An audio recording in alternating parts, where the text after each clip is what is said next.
Welcome to Trendy Flicks, your ultimate destination for the latest in movies, TV shows, and streaming trends. Subscribe now and stay ahead of the entertainment curve. Caitlin Clark is now clear ROI favorite over Angel Reese. Why? She's helping Fever win. Chicago. The Rookie of the Year race is the last thing on Caitlin Clark's and Angel Reese's mind. Winning, they insist, is their only focus. On both accounts, Clark has the edge, and it's getting larger with every game. Clark scored a season-high 31 points and notched her 11th double-double with 12 assists Friday night, while Reese had 11 rebounds and 10 points. But the stat that matters is 6.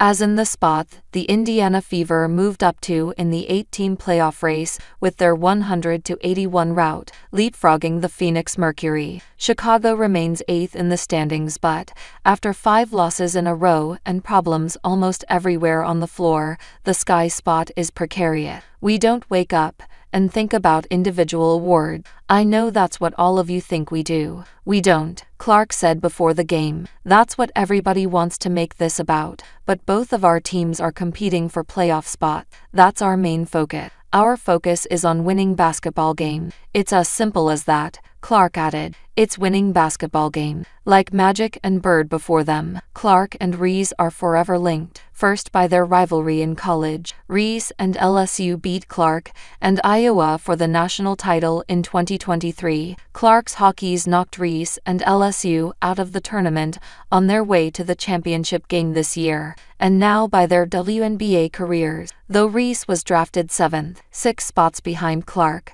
they have emerged as the league's new standard bearers. They sell out arenas almost everywhere they go and spark blockbuster ratings. Sponsors clamor to work with them, and both are shredding the record book. Clark has already set Wnba rookie records for assists and three-pointer, and she leads the league in assists this season. Reese's last rebound Friday night gave her 399 for the season, breaking Tina Charles' rookie record, and her 23rd double-double extended her Wnba rookie record. But stats are for nerds. Clark and Reese were lottery picks because the Fever and Sky, respectively, expected them to elevate their team, to lift them out of the WNBA's doldrums and into contention, first for the playoffs and eventually for titles. There's no question Clark has moved ahead of Reese in that respect. She and the Fever both have recovered from their rough start, largely because Clark has finally had time to develop chemistry with her teammates. Clark barely had a training camp before she and the Fever